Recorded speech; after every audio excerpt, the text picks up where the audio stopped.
bringing y'all another video. I was going to stream, but I just figured to work on some videos and whatnot. And man,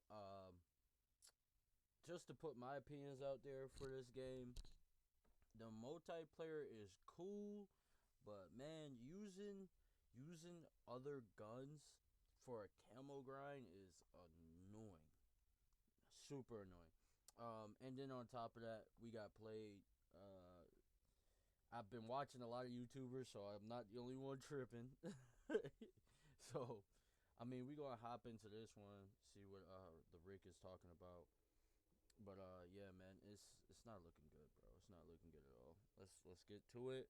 I enjoy the multiplayer, but at the same time, like, it's annoying, like, to see like what they did. Let's get into it. Ladies and gentlemen, it's the Rick. Welcome back to a brand new YouTube video. Hope you guys are having a good day. And I think it's pretty easy for most people watching to understand that Call of Duty Black Ops 7 is not off to a good start. For those of you that haven't seen this tweet yet, it basically summarizes the entire launch of this game. And it's from Charlie Intel saying the launch weekend sales were 50% lower compared to Black Ops 6 in Europe across physical and digital sales. It also says that the Black Ops 7 sales were also 63% lower than Battlefield 6 in Europe. Yeah. The one thing I will say, bro, is that I think that it was gonna do this regardless. I mean, Black Ops, after Black Ops 6, even if they created a great game and they stuck to their word, do I think people would have bought it over the year? Absolutely. But at the same time, since since Battlefield 6 is such it's a better game, and then you got Arc Raiders where you can go and play those games instead of playing Call of Duty and dealing with the lies and dealing with the what is it called, OEMM or whatever it's called, skill-based matchmaking, basically. I feel like there's a lot that's going on that's just making it so much easier for people to leave, other than just the game itself. Multiplayer is cool, campaign shit, zombies I hear is but yeah, it's just looking like they were gonna fail regardless. But the lies is kind of helping people stay away, basically. It's not looking good at all. And of course, after seeing that tweet, I went on YouTube and I saw this video right here from Hypnotic. It says Black Ops 7 proved Call of Duty wasn't too big to fail. I want to see what he has to say in this video, as well as give you guys my honest opinions as well. I would love for you guys to hit that like button, smack it like it did something dirty to you. Subscribe if you have not already. Hypnotic's info as well as this video is down in the description below. But other than that, let's get into the video. Call of Duty as a franchise was a franchise that used to take over the entire world every single time they would release a brand new video game. Very Call true. of Duty was such a massive franchise that they relied on FOMO marketing in order to push every million? single one of their releases out the door and get people and convince them to buy this every single year. What we're seeing now with Black Ops 7 is the complete opposite. We are seeing that people are choosing to check out of playing Call of Duty Black Ops 7. I think that has to do with a lot of things. Now, I'm going to make sure I say this. The multiplayer for this game is actually quite enjoyable. It's a little frustrating that, you know, Treyarch and Activision lied about the whole open matchmaking, but that's a whole nother video. We've talked about it many times in the past, especially for the past like week or so. But overall, the maps are fun, the gunplay is fun, the score streaks are fun. I hope that the content that they're promising is going to be very good. It just sucks that for the past how many years we have been lied to, we have been manipulated, and truly Activision just doesn't care about us. And you're starting to see, you know, people are starting to wake up. People are starting to see videos out there. Damn, playing right now on Steam was almost 39, but 38,784. That's crazy, bro. Like, that's crazy. Like, and you know, like, there's like, how many people do you think was playing? Like, maybe, like in the world, probably like 500K. All if you're taking in PlayStation, Xbox, and all that stuff. Dang, like, that's still a lot of people, but like, dang, bro, to see Steam charts be that low for COD is crazy. Regarding all these issues, and they're just like, yeah, if I'm gonna spend $70, I'm gonna spend it on, you know, Battlefield 6, or if I'm gonna spend my money, I'm gonna buy Arc Raiders. I'm gonna play a game where I actually enjoy my gaming experience and I'm not actually being manipulated. So these these Steam charts, I know I don't like bringing up Steam charts, but they're pretty pathetic for Black Ops 7. We just have to be real. Now, when you look at the numbers, things really start to all make sense. You start to realize that not only is this a degradation of franchise that we're seeing here, not only is Black Ops 7 a lower form of what the previous Black Ops were, and just call it's also a DLC, unfortunately. This is what Black Ops 6 was supposed to be. It wasn't ready in time, and now we got this, so that's also another reason why people don't want to play it. I don't know why they're doing back-to-back titles all the time now. It's ridiculous. Call of Duties in general, but when you really look at the numbers, you understand that, quite frankly, the Call of Duty franchise that used to be the end-all, be-all when it came to multiplayer shooter experiences outside of like Counter-Strike, for example, on PC, that is no longer the case because, quite frankly, now there is more competition than ever, and people don't have to eat the slop. Let's do it, man. I've never seen this guy's videos before. I'm liking it. I'm liking it. What the hell is this? So again, guys, do all the YouTube algorithm stuff that it loves. Like it, comment, all that great stuff. We'd love to hear your thoughts down below. Let's talk about this franchise and Call of Duty. So first, we're going to start off with the obvious. We're going to start off with the numbers. Call of Duty Black Ops 7 is not doing too well. No, when we go over to SteamDB, and trust me, I already know, I can hear the people that are out there screaming that Steam numbers don't matter. We hear that literally all the time. You guys are retarded. It makes no sense. But in any case, when you're, I understand why they don't. Whoa. Hey, yo, that was blunt, wasn't it? Jeez, you didn't have to say all that. Fully matter, but at the end of the day, if you compare it from last year to this year, it does matter. Now, if you're comparing a game from like 10 years ago, that makes no sense. But Black Ops 6, yes, there was Battle.net, there was Game Pass for that game as well. And now we're into the next year. Everything's the same. They actually increased the prices for Game Pass. So Steam charts seem a little bit more valid this year, the more you start to think about it. Sorry for the interruption, ladies and gentlemen. Just want to take this time to let you guys know I'm partnered with both Aim Control Script. One very, very big notion that you have to remember when looking at Call of Duty numbers, and that is a simple fact that Call of Duty is every single Call of Duty game that's available on that particular launcher. Yes. It is not just Black Ops 7. It is also Black Ops 6. It is also Warzone. Yep. It is everything, all-encompassing. I mean, when you think about that as well, I always forget that's the real, point there. Yeah. It has Black Ops 6, Warzone, and Black Ops 7. And only 72,000 people were playing it. I think the most for when Black Ops 7 launched, it was like 100,000. I mean, I understand nobody's really playing Warzone because that shit's dead, and people are trying to hype up, Season 1 launch of this new, Resurgence map, which is another recycled content. They want Warzone to die, which I don't mind, but, 100,000 people for 3 total games, basically, is terrible. 72,886. When you remember that fact, this 72,000 number starts to seem a lot smaller in the grand scheme of things. Now, keep in mind, its main competition is doing a hell of a lot better. Battlefield 6 right now is at an all-time 24-hour of 215,985. We need to make sure that we also talk about that they have their own little launching app called EA, the EA launcher, whatever it is. So it can basically say, hey, Battlefield has it on Steam. It also has it on EA.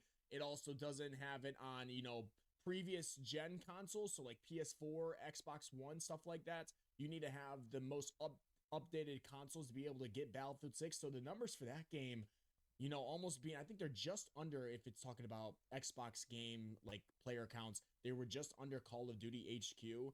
That's even more impressive because, like I said, Call of Duty you could play on old gen, Battlefield 6 you couldn't, and they were just one spot under for people that are, playing that game. It is pretty impressive.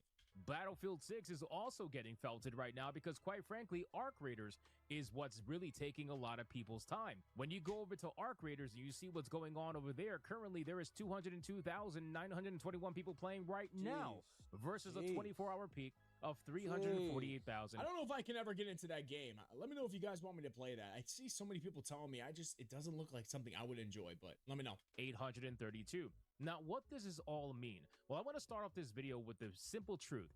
All of these games have a right to exist, and every single one of these games serve a purpose, in my opinion.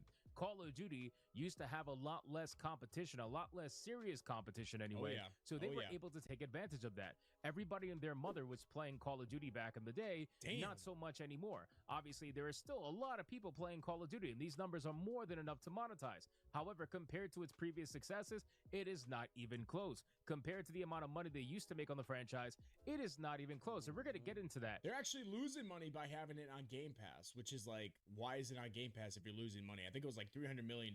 Insane.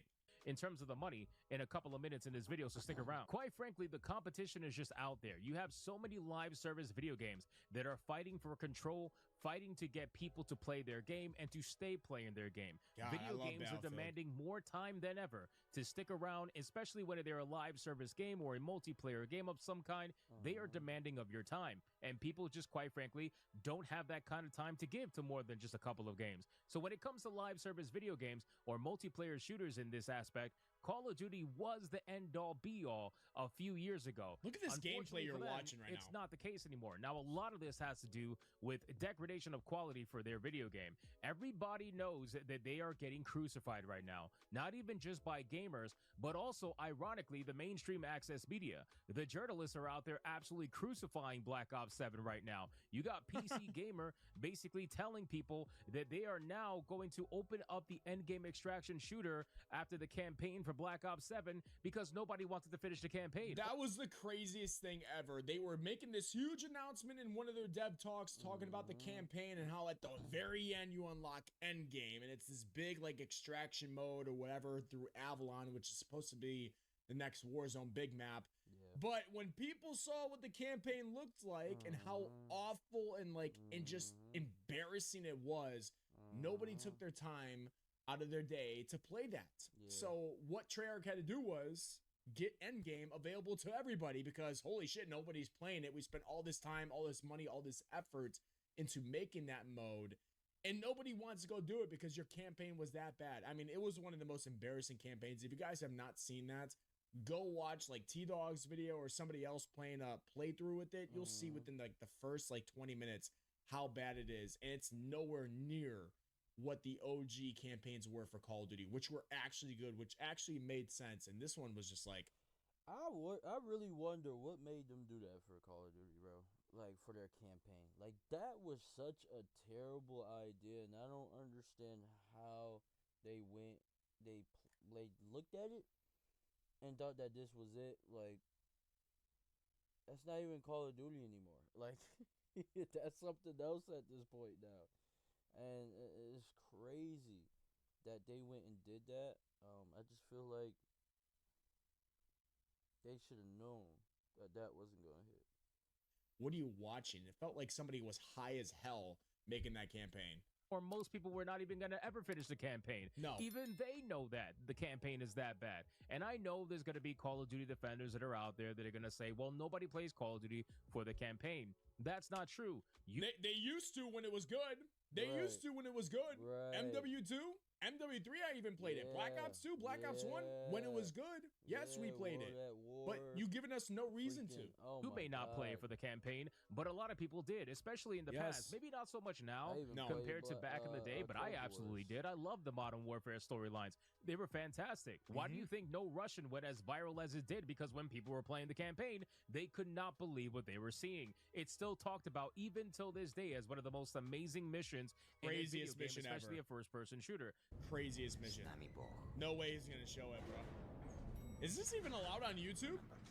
No Russian. Is this even allowed on YouTube?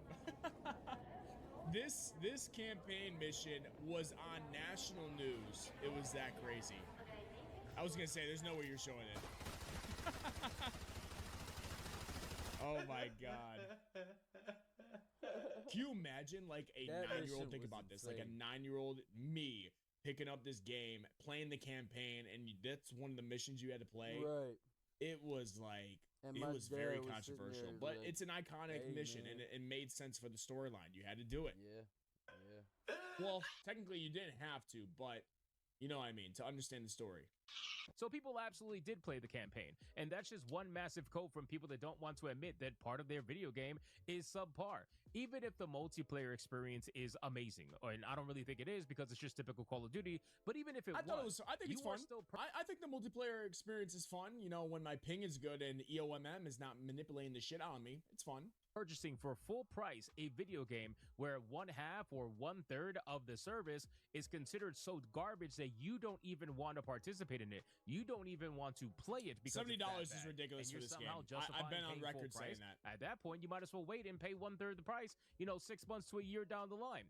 But with all that being said, the campaign is obviously getting made fun of. Even over here at The Gamer, this is a pretty scathing review. Call of Duty Black Ops 7 campaign is the worst thing that I've played this year. They literally have people that play campaigns every single year for Call of Duty saying it is the worst campaign they have ever played in the history of Call of Duty.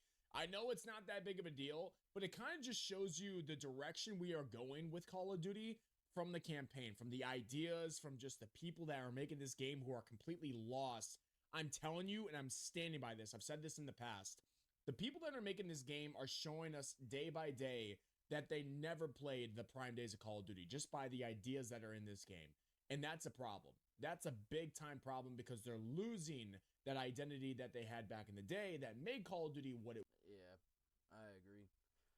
I just don't see like where Call of Duty comes back from this, just because, like, for an example, if you go out there and say, if Call of Duty says, all right, we're just gonna, I'm sorry, we're just gonna bring back skill-based matchmaking for the world to see. Eventually, like, everybody's just gonna think that's a lie. Like, you're gonna eventually feel like, or you're gonna feel like eventually they're just gonna push it back to the way it once was. And I just feel like, bro, if that's the case, I might as well, I should have did what a lot of other people did and went to go play other games, man. I enjoy Madden. I could have went and got 2K or something like that. So yeah, man, I just think that it's crazy that that's what's going on, man. They're just not truthful. But I'm gonna end this video here. They're not being truthful, man, and I just don't understand what makes it so difficult for them to do that. And then on top of that, like, you make a pretty good multiplayer, and then you give us terrible campaign, zombies is meh, and then you lied, and then you already on a lot of people's shit list because of Black Ops 6. So that was a terrible idea, and now you're like, yeah, we're done.